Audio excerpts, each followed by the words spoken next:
This is a traditional dream factory. In just 3 years, we built a prototype for a thriving regenerative village. From planting 3,000 trees to cultivating a vibrant food forest. From establishing an industrial kitchen that brings farm-fresh veggies straight to our plates, and to constructing a state-of-the-art helipide system that's treating all of the grey waters from our showers in our kitchen and sends it to our reforestation project. And with glamping tents, able to host 50 people, we have laid the foundation for a regenerative future, blending nature and community. Meet Sam Delesque, an amazing regenerative entrepreneur who has founded the traditional Dream Factory, a regenerative community in Portugal, and created Rebuild, an online global summit to gather regenerative village builders. Join us for this conversation as we learn more about Sam and his projects. We're going to start just by grounding in and doing a little visualization of the earth and just tuning in with nature. So if you want to just take a moment to close your eyes, come into your breath, slowing down, coming into your heartbeat, relaxing your shoulders,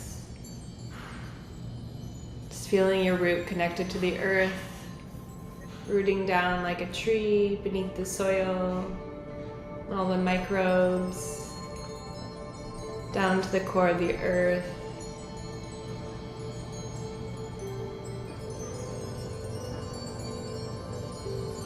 And from this space, expanding out, zooming out to view the entire earth from space. You can see all the stars in the galaxy. You can see the earth rotating around the sun. See the ocean, all the land. And just encompassing the earth with this white light, this energy. Noticing all the systems, all the ecosystems on planet Earth. Regenerating. And zooming into the ocean, to the depths of the ocean. This vast empty space. The ocean is revitalized, clean, all the systems in harmony, all the fish, the dolphins, the whales, the sharks, repopulated, thriving, all the coral was planted, all the corals being restored, growing. And just moving up to the land, to the ocean, beach, shore, clean beaches. We walk on the shore to the trees, moving over to the rainforests, where all the rainforests are regenerated. All the seeds being dispersed by the animals, the monkeys, the jaguars, the snakes, the insects, the turtles.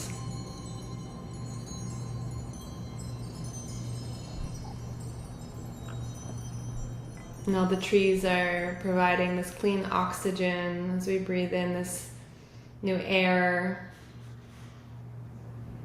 And all the indigenous people of the rainforests are working in harmony with all these ecosystems, all the biodiversity. And they're connected to the local eco-villages, the local food forests.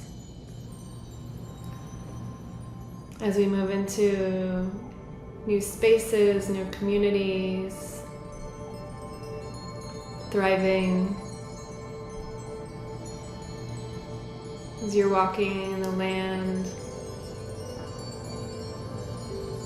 Noticing all the fruit trees, being able to pick the fruit off a tree, and walking into new buildings, new architecture, new inspiration.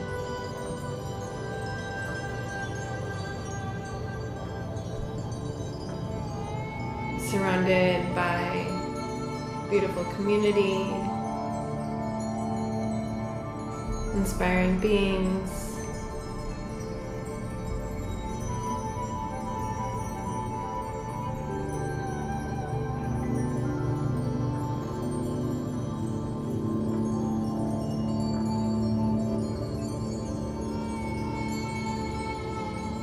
And just taking a moment here to think about what you're creating with your community.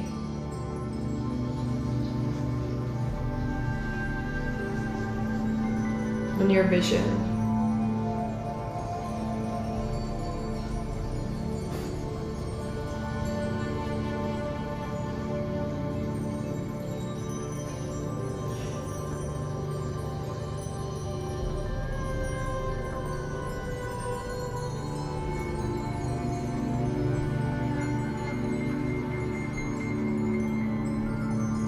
And just coming back into your breath. Take a big deep breath in. And then exhale. Namaste.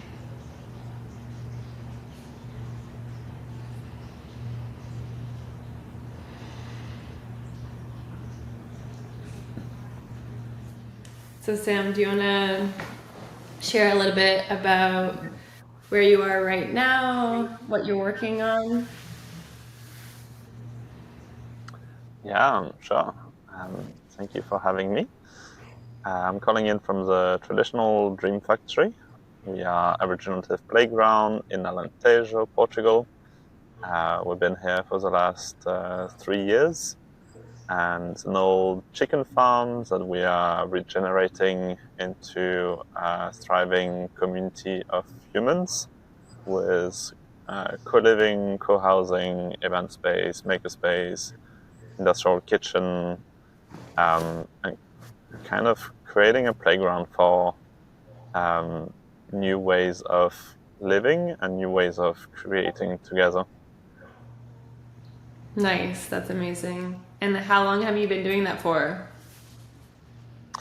Well, we purchased this property three years ago, and the vision for basically we're developing a network of spaces around the world. This is the first one we have, and probably the only one we're going to be doing physically for a while. But the ambition is to build a series of villages around the world, like 10 or 12 villages that kind of share the same ethos, the same ecological footprint, and the same kind of tribe of digitally connected global citizen that want to leave a positive trace. And that started, a few years before we set foot here. I started it back in New York in 2018, I think. To where? And we had an initial team back in New York, and then scouted around South Africa, almost bought land there, and scouted in a few different countries before landing in Portugal. Cool. So what was that process like, scouting different land? Like what made you decide to stay in Portugal, and what other places did you check out besides South Africa and New York? Well, I mean, I was based in New York initially, so that's the reason why we were exploring there. Like, we were exploring upstate New York, and we had come up with some designs for, kind of like a co-living space in nature for digital nomads up there. But it wasn't really like the right kind of target market or the right kind of space for digital nomads. And then I was traveling around, and South Africa definitely was calling, and it has quite a big attraction with digital nomads, and people wanting to travel there, and it's very beautiful nature, and yeah. But it does bring a lot of challenges, like being very far to get to, and yeah, a lot of questions around land ownership, and yeah, a lot of socio-political issues there. And at the time, it just wasn't the right team to kind of get started. Then also explored in Greece and kind of just everywhere I was going, but those were the most serious ones. And then I ended up in Portugal just when COVID hit. I was like on the last plane when the borders were getting shut down. And yeah, I mean, I really loved Portugal, and it kind of just all aligned. And I think COVID maybe chose for me a little bit because I was actually stuck here. I couldn't fly to South Africa. My flight got cancelled twice, and I was on my way down there again, actually.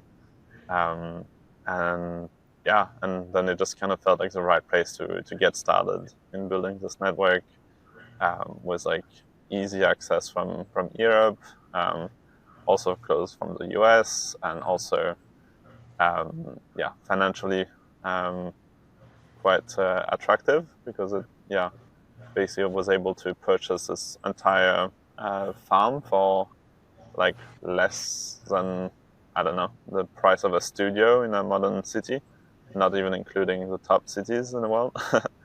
um, and yeah, it was just a very welcoming kind of playground, and also the culture was very welcoming. It felt like people in the town here, but also like people in Portugal, were very open to these kind of ideas, or at least not rejecting them, and just kind of looking at us with interest, and was like, yeah, like what are these people bringing to the space, but not from a place of like, who are these foreigners here, which I feel like would probably have been the case in a lot of other places. And I was living in Montemoro Novo, which is like a more Portuguese town, or like more traditional Portuguese town that has like a nice alternative scene. And we kind of built up a bit of a co-living vibe there in our friend's place. They were building a regenerative hotel. And so we started building a bit of community there. We were living with our architects and with our engineers and so on. And yeah, kind of just falling in love with the Portuguese culture and the Alentejano songs. And yeah, it was a very nice place to spend the lockdowns. That's so awesome. I think that like yeah, like that time I feel like a lot of us like were forced to like stay somewhere and in a beautiful way. Like I was in Costa Rica, so I'm so grateful that I was like that I left San Francisco at that time. Then I was forced to ground in Costa Rica, and I was like so had so many openings for me, and Costa Rica has really been my home in terms of like my birth of like this new thinking into regenerative culture, into sustainable communities. So that's amazing that the universe just kind of like here's like opened the door and allowed you to start creating this community in Portugal. It's funny that you mentioned upstate New York, because we actually have a friend that has a digital nomad space, and they're building a new space with oasa.earth in upstate New York near Albany now. So it's cool that you were looking for that, and now it's there too. So maybe you can connect with them. I know they're doing a retreat soon, but like in the spring, and yeah, It's super cool. And where are you from originally? I'm French and Danish. So where were you born? I was born in Denmark, but grew up mostly in south of France. Moved a bit back and forth, and then I moved to New York when I was 22, just after my studies. So how many languages do you speak? 3.5, 4. Danish, French, English. Portuguese? Yeah, I mean, I was speaking Spanish, and then I kind of converted that into Portuguese now. So now I speak like enough Portuguese to get around. But yeah, doesn't feel fluent yet. Do you have a lot of Portuguese people within your community right now, or that are supporting or being involved? We had some. We really had people from everywhere, including Portugal. Um, and now, basically, so far um, we were quite focused on hosting events. So, like, we started in 2021 by hosting Rebuild, and then we hosted, all kind of events at the intersection of crypto, permaculture, arts. And that's kind of how we build our community and how we've been driving people here and kind of attracting interesting people.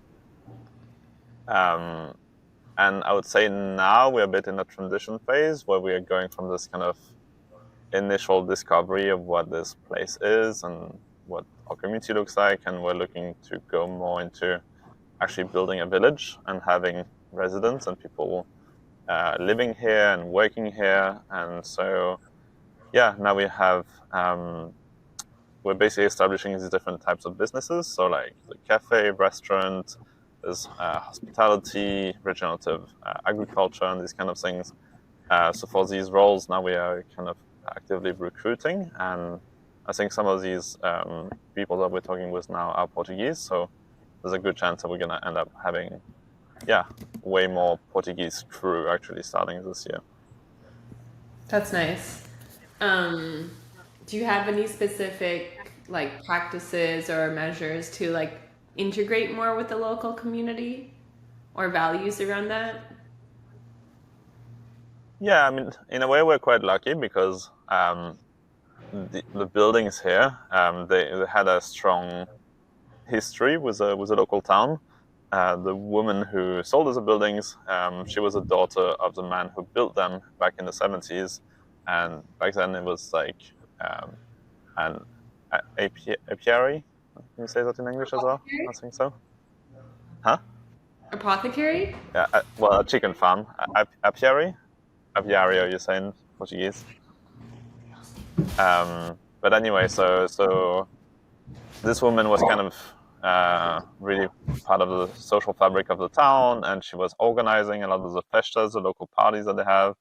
And Abella used to be like a really thriving village. Like they used to have those town parties with literally thousands of people coming to party in the streets here. And so when she inherited the buildings, um, they shut down the chicken farming operations about 20 years ago, and then she was actually just hosting the parties here in the building. So the last 15 years before we moved in, it was just used for town parties. So there was already this kind of use of the space by the locals before we even came. And since we've come here, we try to maintain that tradition. So at least once a year, we invite them over for some festas. We have the local band playing. Um, one of the nice afternoons when we arrived here in the first year, we were just sitting outside having a picnic, and these people show up in suits and they're like standing in the field, like on the field that we are buying, and we're like, what are they doing?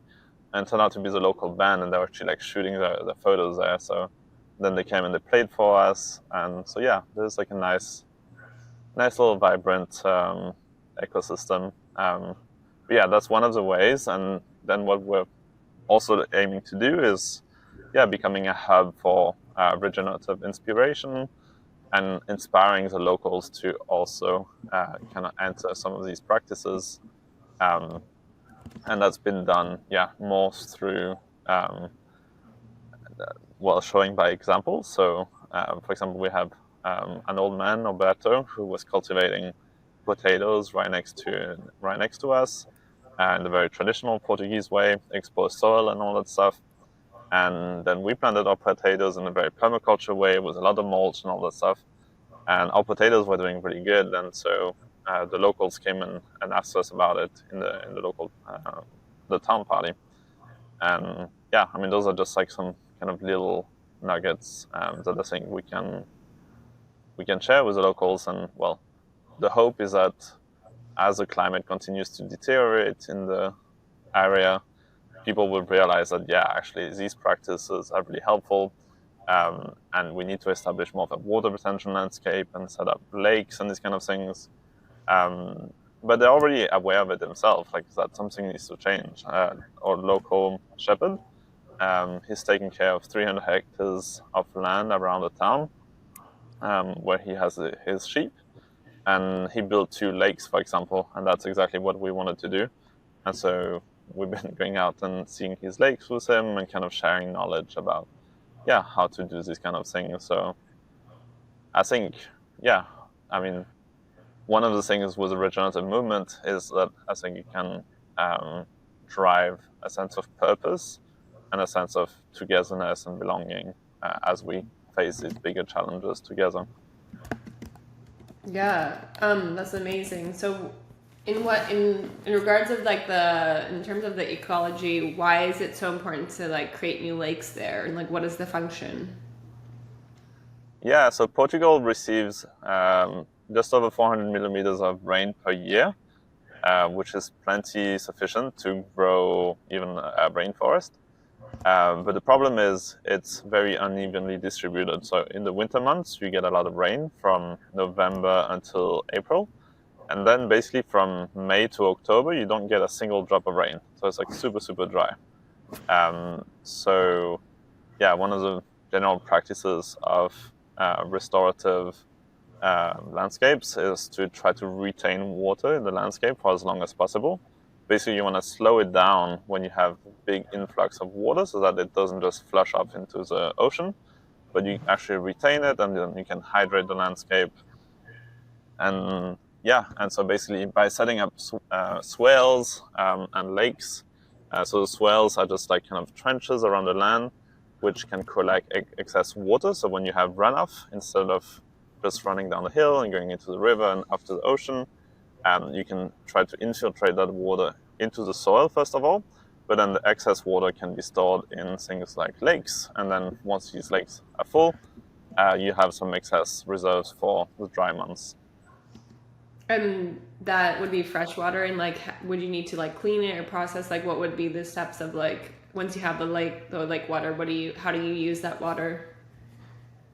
No, I mean, so nature is quite amazing, and it already has all of these processes itself, right? So basically, when you form the lake, you're gonna have an ecology that will form, that will have all the plants and the fish and the frogs and all of this ecosystem, which actually cleans and filters the water. It's basically going to be cycling the nutrients, and so that pretty much happens by itself. You can accelerate a little bit this process.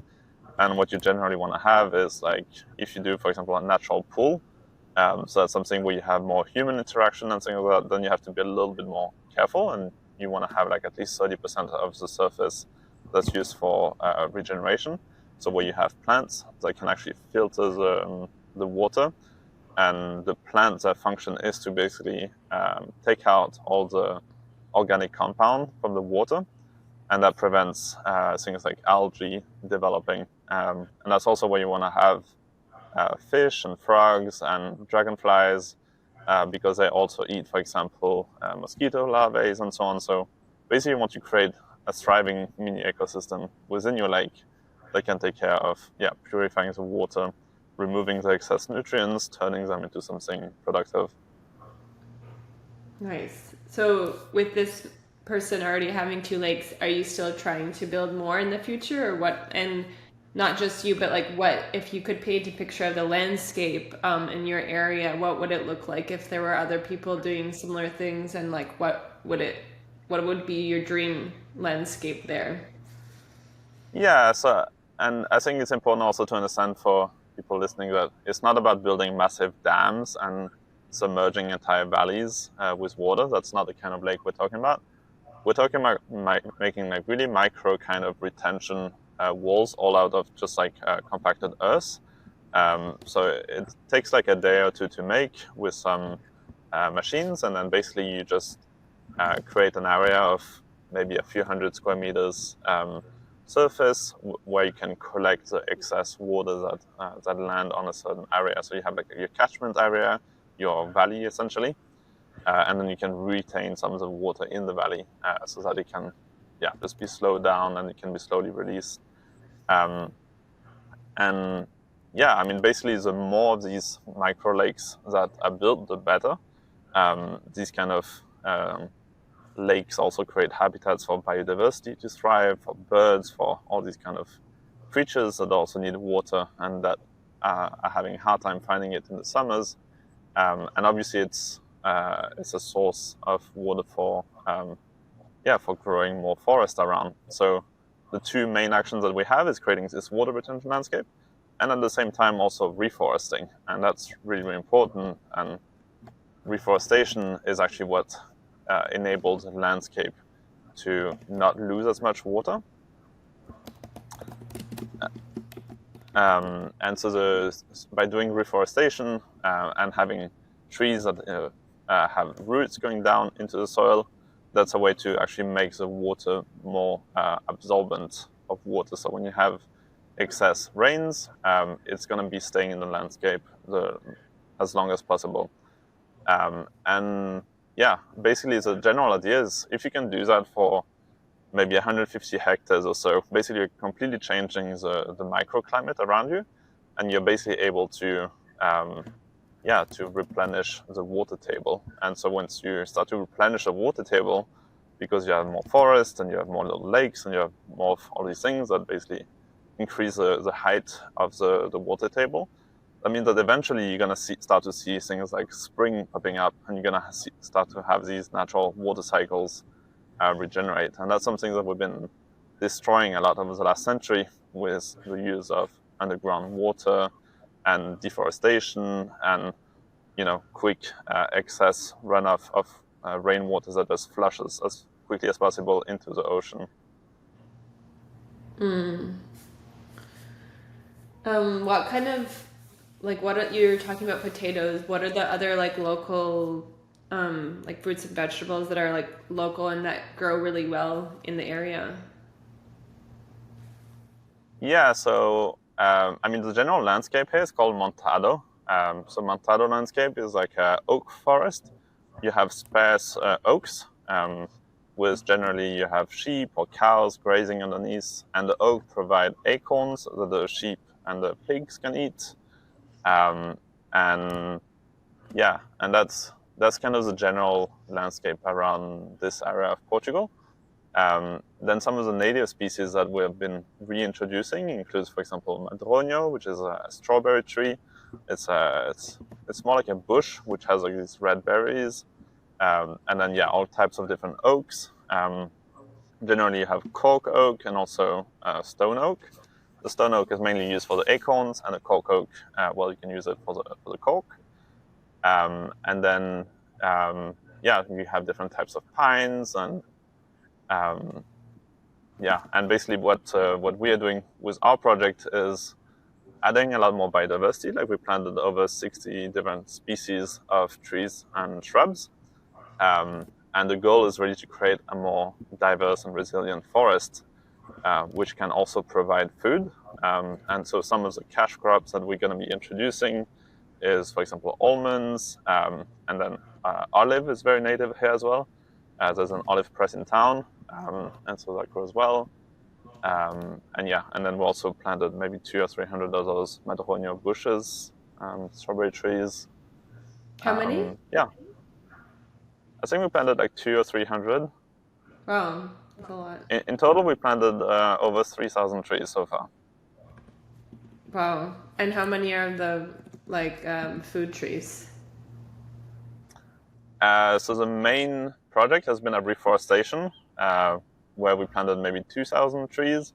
That's very few fruit trees, although you can consider this madroño a fruit tree. But it's more used for the regenerative effort. But we did add some agrium and stuff like that in the valleys, and then we planted a food forest. But even the food forest is designed for succession planting, so it's based on syntropic principles. So to kick off the cycle, we're planting more fast-growing trees that produce a lot of biomass that we're going to then keep trimming and dropping the biomass to the floor to increase the fertility of the soil. And then we're going to be adding one more fruit trees over time. But we already planted, for example, cranberries and lemons and oranges and wild pistachios, and all kinds of different fruit trees. Wow, that's amazing. Have you got a lot of return yet? Like, are there returns on, like, for example, the potatoes obviously are working, and what are the ones that are thriving the most? So last year we planted a big market garden. So basically about 400 square meters, I think. I forget the exact numbers, but of vegetables. And so last year we were producing close to 50% of the food that we ate. We're producing it ourselves. So that's obviously a good return. But all the food forests and so on, all the trees, they're not yielding yet. And basically that would take like 5 years or something before we start to see the fruits. Wow, that's amazing. That's pretty impressive for like going from 0 to 50% like in less than a couple years, because I feel like most people don't do that, so that's really impressive. Is this your background, or like when did you learn about syntropic agriculture?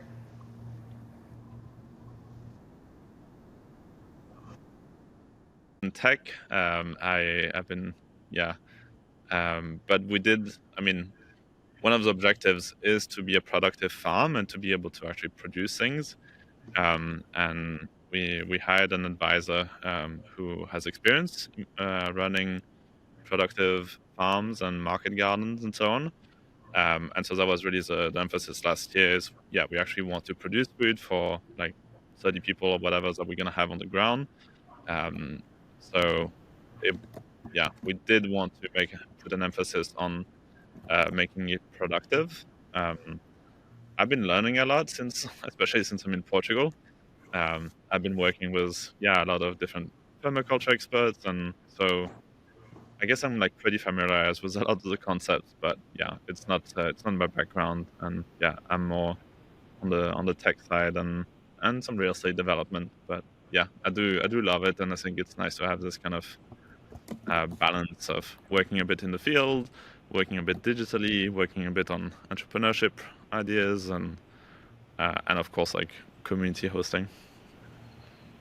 That's awesome. Yeah, I feel like being able to like go back to the land and go back to where our food source is coming from is so important, even if we're focusing on building new systems online, and like ways in which that we can make things easier for ourselves. We also like, it's so like valuable to actually produce and actually have all that information. So it sounds like you've like learned so much over such a short period of time, which is super valuable for anyone that's coming into the network, anyone that wants to learn about it, because you can direct them to help and learn and work, and educate themselves too, that so that they can do it as well in the future. So how many people do you have within the community now, like on site and then in the network? So it's been closed. We've been closing in the winters. So now we're still kind of closed. It's me and Luca, who has been the local the resident for the winter. He was staying here taking care of the space, but otherwise we were closed. And now we're receiving the first volunteers starting tomorrow. So we're slowly reopening for the season. And then we are hoping to raise enough capital over the next 6 months to be able to develop the full-fledged suites and the co-living, which will mean that we would have like 14 suites with bedroom, bathroom, and just like a bit upgraded quality of life. And that would also enable us to be open all year. So we hope we can achieve that by next winter. Nice. And how are you fundraising? I know that you have a token and you're doing smaller investments as well as what are your different options? Yeah, so basically last year, well, the last couple of years, we've spent a lot of time and energy building out this kind of decentralized infrastructure, building a crypto token that corresponds to access rights to come and stay in the place. And then we launched the token in like the depth of the bear market last year, and that didn't really pan out. We were not able to raise the amount of capital needed. So then we kind of went back, and now we're kind of looking at the token more as the instrument that we want to do the exit to the commons with. And so that's kind of the goal to do that, but more over the medium term. And so to fund the development of the real estate, we're just looking at getting some investors on board with some secured loans. So we are looking to get, basically we need about 800,000 euros of capital to develop this co-living property, which basically is going to have,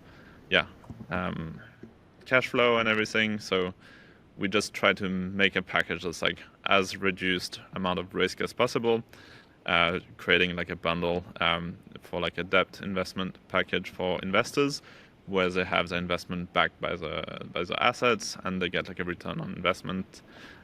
So going back a bit more like traditional route, but then opening up for tokens over the medium term, so the community so people who come here basically can choose to really be a part of this and get a say in how the village evolves.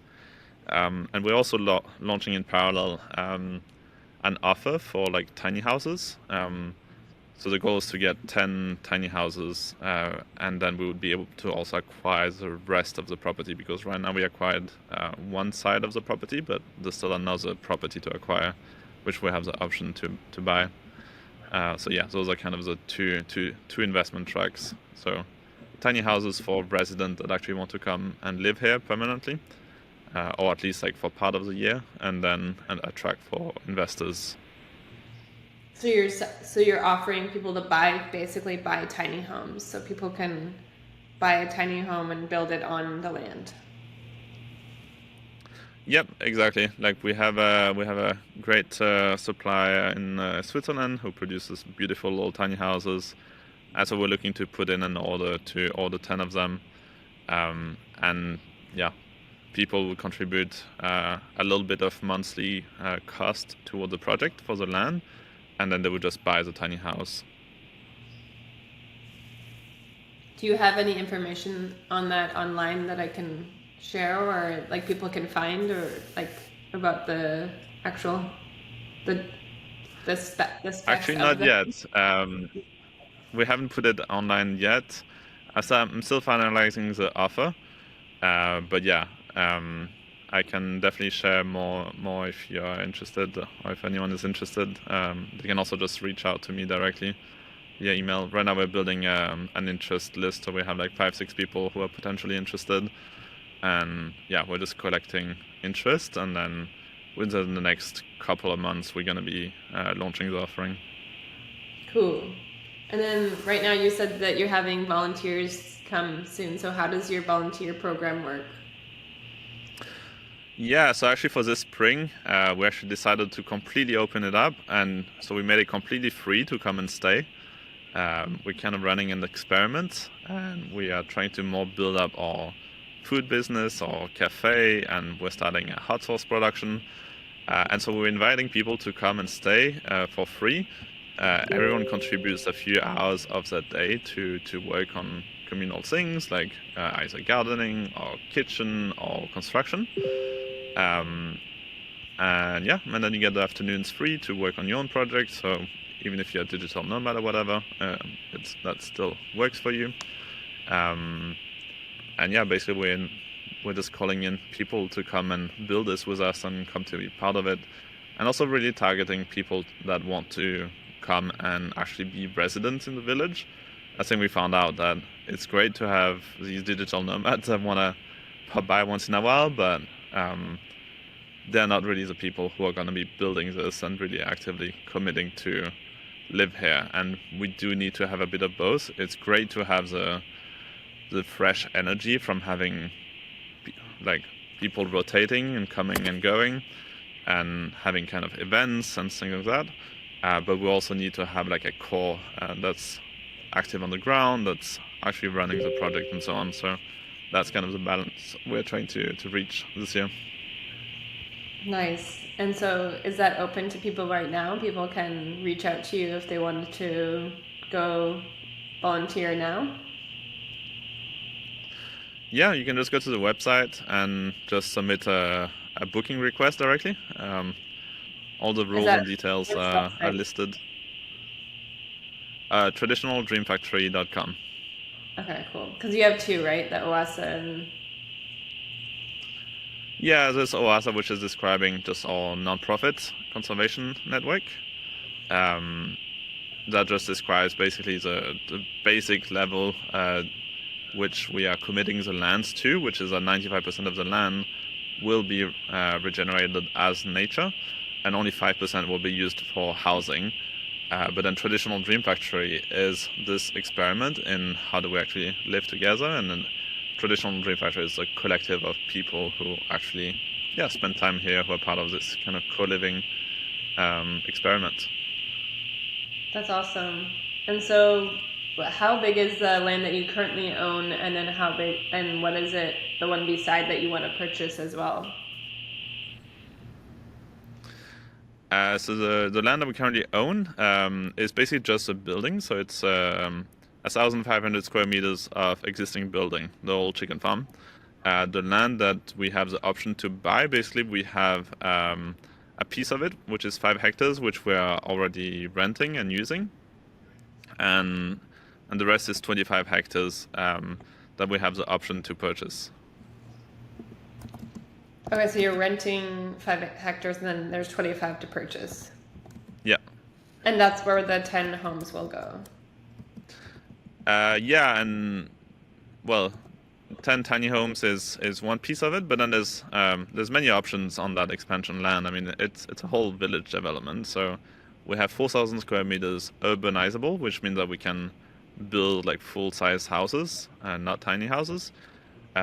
So the goal is to build like 10 to 15 full houses, but that development will come a bit in the future. And then the expansion land is also where we want to put those 2 lakes, where we want to put a 7-hectare orchard development with about 10,000 fruit trees, and 10 tiny houses. Nice. You said 10,000 orchard? 10,000 fruit trees, yeah. Nice. And you were talking about a cafe and restaurant. So what does that look like now? You have the space to run that now already? Yeah, so basically, I mean, we have a kitchen that's been operational since our first year. And yeah, now we are building it out a little bit. We are adding like a kind of cafe area. And the goal is going to be to bring some nice coffee and avocado toast and 2 vegan meals a day, and just kind of provide that as a service to basically try and drive people to come here for free, and then if they want to experience the food, then they can, but make it optional so that it's very inclusive, so that anyone can basically afford to come and try out this regenerative lifestyle. Wow, that's amazing. You said 2 vegan meals, like for people that are staying, or just how does that work? People that are coming to visit, or?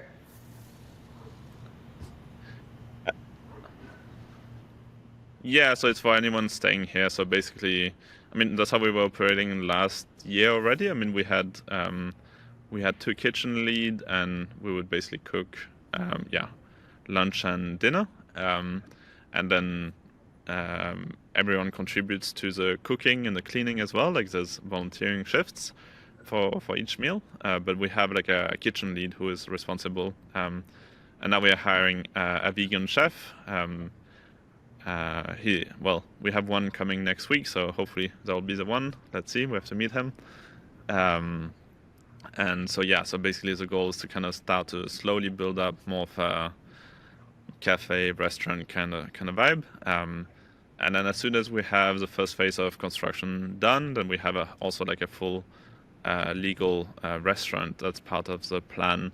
And so at that point, then we'll basically open up to the public as well, and being able to serve food to anyone. Nice. How long will that take to get the restaurant going? I mean, basically, as soon as we have the funding to build a suite, then it's about 8 months of construction. So probably like in a year or so, depending how long it's going to take to raise the capital. That's awesome. And then what is the vision for the 12 communities, like starting with 12 around, like what timeline do you see for that, and like how will it work? For the rooms, you mean? No, the 12. You said you want to expand them like around the world, so Oh, you'll right, to have. the other villages. Yeah, I mean, I think, you know, I think we brought a lot of innovation to the space in terms of the technology platform and all of that. And so the technology platform, that's its own entity. It's called Closer. And so that's starting to already scale up to more villages. So we are doing a co-living space in Berlin. We have another village in Portugal, and we are looking to add more, more spaces from around the world that are kind of on this pioneering edge between regeneration, co-living, spaces for modern citizen, and kind of experimenting with new ways of governance and yeah, just ownership of real estate basically. So that's already starting to scale. The goal of Oasa, is to have like this network of spaces. But for now, I think we just have to really nail this one. And I would have loved to already be starting to look at other spaces, but things went a bit slower than expected last year, and I had to just put all my focus and efforts into this project.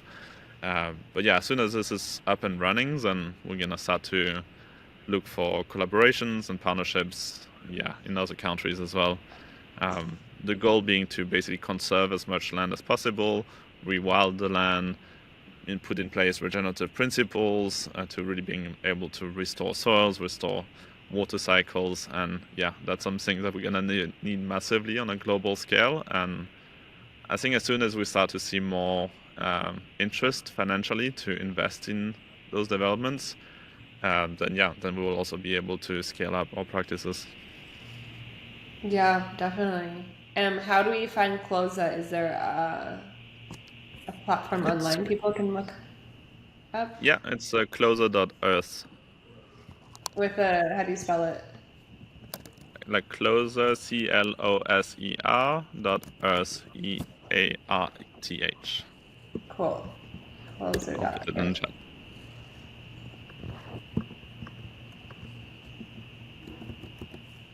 And so you have some events coming up this year. Do you want to share a little bit about what your events planned this year? Yeah, sure. So I mean, we're hosting a mini burn for our birthday, my birthday and that of 3 others. That's going to be next weekend, so it's going to be a little fun way to kind of kick off the year. And then basically the month of March is focused around permaculture, and it's going to be bringing people together to grow the garden and take care of the food forest and all these things. Then in April we're gonna have a conscious relating event, and then maybe a cooking retreat. And then in May we have Nomad Farm. They bring digital nomad out to eco villages. They're doing a takeover for months. And then we're hoping to have a bit of refi folks coming in June. And then we're closed July, August. Well, not fully closed, but we're going to be with less content and less program. And then in September, we're bringing together village founders. We're writing the second iteration of the book that we wrote on how to build a regenerative village. And we're hosting an art fair, bringing artists together. That's kind of the main items for the year. Nice. And are all those public events? You can find, I think, well, not all of them on the website yet, but they will all be on the website eventually. Nice. I just opened closer.earth. I really like the way that it looks. The design's really clean and clear. Super, super beautiful. Thank you. What is the best way for someone to get involved? Like, if someone wants to invest, what would be the way? If someone wants to invest, what's the step? And if someone wants to, be a part of the community, what are the steps? I mean, it's for sure to come visit, and also just reaching out to me directly for anyone that's interested in investing, for example. But I think coming and feeling the place and seeing what we're building and giving a hand and coming to learning to do permaculture, doing some bioconstruction with us. And we also have a digital platform with some e-learning opportunities. And so if people want to support what we're doing, there's also a subscription model. You can subscribe for €10 per month, and then you get access to all of our educational content and stuff like that. Which platform is that?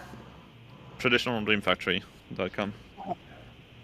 And then what kind of content is it? Basically around, all of our topics is permaculture, crypto, community building. So you can also find the book that we wrote, traditionaldreamfactory.com/how to build a regenerative village, and that's available. And then we have also video content with some short lessons from those things that we learned over the last 3 years of building this village, and we're hoping to keep producing more content over time. Although right now we haven't been recording for the last couple of months, but I think we're going to start again at some point later in the year. Recording more just workshops and courses and... Yeah, exactly. We have a course, for example, of how to create a food forest, or we have a course on just general regenerative agriculture, or conscious relating in community, and also gave a course around our token, so you can learn about how that works. You can find all of that on the website if you're interested. Nice, awesome. And what, how did you teach yourself, or what steps did you take to step into this in entrepreneurship, and what advice would you give to those that are starting something like this? Yeah, so I think over the last years, there's been a huge rush into these villages. I think there's a severe miscalculation of how much effort it takes to build one.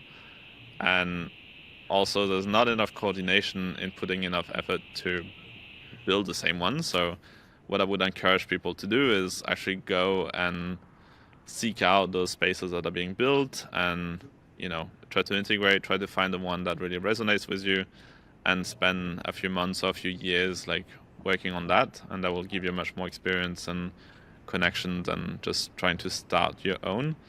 The second advice is really focus on having a viable business model. That was one of the things that didn't really work out was the back to the land movement from the 60s and 70s, was that generally there was not really a model for how the economic was supposed to work, and it was really more based on this kind of idea of disconnection from society. This new wave of regenerative villages that are being built around the world, they're more based around actually integration to the global economy. Ideally into a new global economy that's more regenerative. I think that's really, really important. And so really figuring out how to actually make money when you're doing this project, because it's not easy to start generating income when you're in the countryside. It's just sometimes harder to get access to opportunities and so on, and digital nomadism and the fact that we can just work remotely from anywhere definitely changed the game over the last few years. There's that doesn't come with other issues. So basically I think figuring out really a way to make the village viable from the beginning by having a business model that is scalable and that is maybe on the more boring side that will deliver results. I think that would be my main advice. And is that something that you took from previously, in your tech world, and were you focused on entrepreneurship and this kind of work, or how did you be inspired to start this? Going from tech, were you always into the environment, or was there a shift in your life? Like, what's your story? Yeah, I mean, I think I always had those different passions like nature, technology, arts. Um, those have always been kind of my main drivers. Like I love like creating spaces and creating systems. Um, I think when I moved to New York and I started working in technology, and then after that, becoming a digital nomad, having the possibility to live anywhere in the world, um, the thing that was saddening me was seeing how poorly real estate development is done around the world, how we're just destroying beautiful natural landscapes to put some shitty condos on the beach. And we're part of that. Like when we go and we travel somewhere and we stay in some of these spaces where there used to be virgin forest, well, it's our fault. Like we are destroying the forest. And I wasn't finding a way to actually leave a positive trace on the environment while traveling. Even silly things like recycling, if you show up in an Airbnb in a city, maybe you're not even going to have recycling. You're just going to have like one trash bin. And so, you have zero influence on what kind of trace you're leaving. So that was one of the big drivers for me. And I mean, along with so many other things, like we're so disconnected as a society, we're lonely, we need more community and we need more spaces where we can be creative. And so, yeah, I think all of the signs are there, and I think a lot of people are realizing that living in a shoebox-sized apartment in a city, doing the grind, working 9 to 5 or a lot more sometimes, and not really having anything to show for at the end of the month, it's not really that fulfilling of a life. And so I think with this kind of global technology that we have and access to information from anywhere in the world, there really isn't any more reason to go and live that life. And we have the opportunity to actually step back into nature and to try and have a positive trace and to try and rethink how we live, how we create, how we play together. Yeah, definitely. And I think it's like, it's a myth, or like it's shifting now in terms of like seeing the results of, in like investing into regenerative agriculture and regenerative real estate and development. Like it has the ROI, it is more valuable in so many terms, like even beyond, receiving the food and all the other things that you receive. Like for someone wanting to invest, it is a good investment on like 100 million ways. You're going to make money off of it, you're going to make a community, you're going to have more connection in your life, and like there's so many different like benefits to doing it. So I feel like people that have been traditionally investing have a massive opportunity to not only like make a change for the planet, but also, create a better life for themselves. At the end of the day, do they just want to keep investing into just numbers and still be in a box?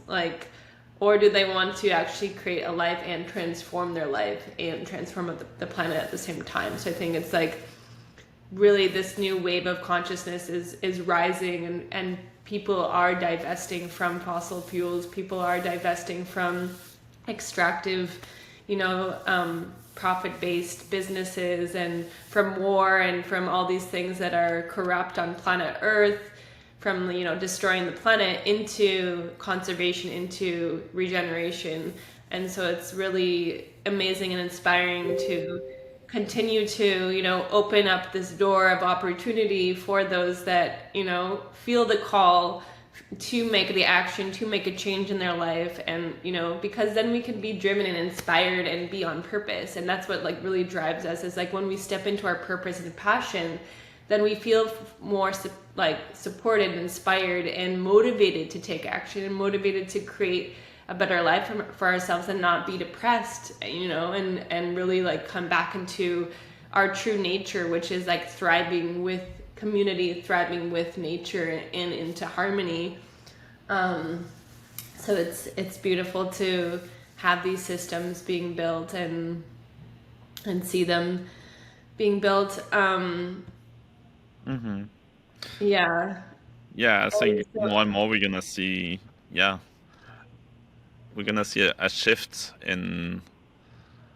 I mean, it right now it's like it's hard to justify morally investing in anything else than regenerative ventures, uh, but also from a just like pure financial standpoint, it makes zero sense to invest in like I don't know, like a housing portfolio or something that's not regenerative, because you're just shooting yourself in the foot. It's like you can, like, all of the, like, the whole world is being disrupted by climate change, amongst other things, and AGI and all the other things, and so you really have to make an effort to invest in something that will actually, yeah, be beneficial to humanity as a whole, and that will serve a good purpose. Otherwise, I think you're actually going to lose your financial investment as well. Like, just this idea that we can just forever have this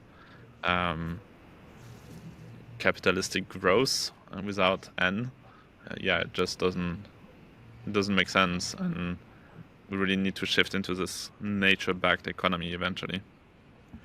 definitely, yeah. It's just like, you know, moving from the finite game to the infinite game into like the actual resources that matter, and having an economy backed by our water, like that should be the fundamental Hmm. basis of our economy. It's like, oh, is the water drinkable where people are living? Are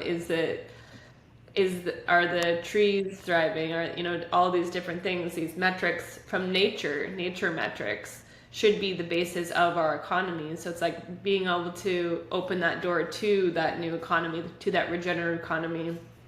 And I think as these portfolios and profiles become more clear for people to invest, I think it'll be easier once we have more, front facing opportunities. And, my mission really is to like create more media and marketing around that. So making it easier for people to see the change and like hear about it, and be able to shift that narrative so that people can be inspired, because there is this greater movement. And there's so many different tiny projects all around the world. There's hundreds and thousands of nonprofits, and thousands of like sustainable regenerative businesses that are being birthed every day. And so just being able to do better marketing, have clearer messaging, branding, and making it easier for people to see the change is one of my main passions and missions, so that we can actually make a massive shift. And as we share each other's projects more, then we can continue to amplify and like create that ripple of impact, which I call the return on investment. But what is the ripple of impact that we're creating throughout the planet and throughout planet Earth, so that all these other beings are shifting and changing, and people decide to quit their CEO position at Coca-Cola to to invest in regenerative real estate, or to whatever it may be, invest in their life and change their life, and conserve nature. And so I think it's such a powerful time that we're in to creating this tipping point for. And like you said, there's no, like, how could you even, you are shooting your foot in if you're investing in something that's not beyond just the building or whatever it may be, because there's so much opportunity in even if you look at Hmm. like WeWork and things like that, like making those spaces regenerative. And like you just said, if you go to an Airbnb in a city, it's like there's no recycling, there's no compost. And that's something also I offer too, is like helping businesses. I'm doing it here now while I'm in Guatemala, is helping businesses reduce their plastic waste, and also start composting, and really driving into the local market. So it's like, where are the local soap makers? How can we stop using plastic, and drive traffic to these small businesses, so that we can also like reduce the price. Because right now, like, it's really expensive to be sustainable, which doesn't make any sense, because it's not sustainable for anything. If it's like, if we're driving the prices up of natural plant-based foods or natural products in general. So we have to find a way to like subsidize these and drive traffic, because then we can reduce the cost as well. Yeah. Yeah, there's much to do. Yeah, there's a lot. Yeah, there's one business called Regenerative in Canada, and they're doing like crowdfunding real estate investments, but it's only real estate investments. And so you could I can basically upload my credit card and like invest in that, but I can't wait till it will be the regenerative real estate investments. Like that would be really cool to have a portal where you can just go in and basically invest, or apply, go and visit it, or stay there. And moving into these new models, I think it's going to be so amazing when I can just travel around, like you said, before you build your own village, travel to them and invest your time and energy. And that's something that I've been around so many people building their own villages, but I'm nomadic, and I like traveling to different ones. So I can't wait to have a better system built so that I can, invest my time and energy, and also receive back from the network, and be able to travel to these different communities while still growing my equity in the network. And so I'm really looking forward, and I'm glad that you're building a system that's you want to build to have 12 different nodes around the world, because that's what I want to be a part of, and help build and create this future, so that it's easier, and decentralizing this type of land ownership. Yeah, and I mean the technology is already there. Through the tokens that we have, it makes it very easy to say move from one village to another, or to create all kind of instruments where you can have an index of many villages and these kind of things. That's the kind of stuff that's on a roadmap for the future. But yeah, I think right now we're in the phase where we need to attract enough attention into the space, and because I think a lot of the projects are struggling in terms of having the people, having the finances in order, and then really being able to attract the resources needed to develop these places. And then I'm hoping we're gonna see more and more spaces adopting well, first of all, going into the commons, so removing this kind of private ownership of land, which doesn't really make sense if you think about long term, and also still being able to distribute equity in spaces. So we have this concept of proof of sweat, so where you can earn sweat for doing work for the project, which not only earns you tokens, which would have a financial value eventually, but also governance and being able to have a say in how the project is evolving.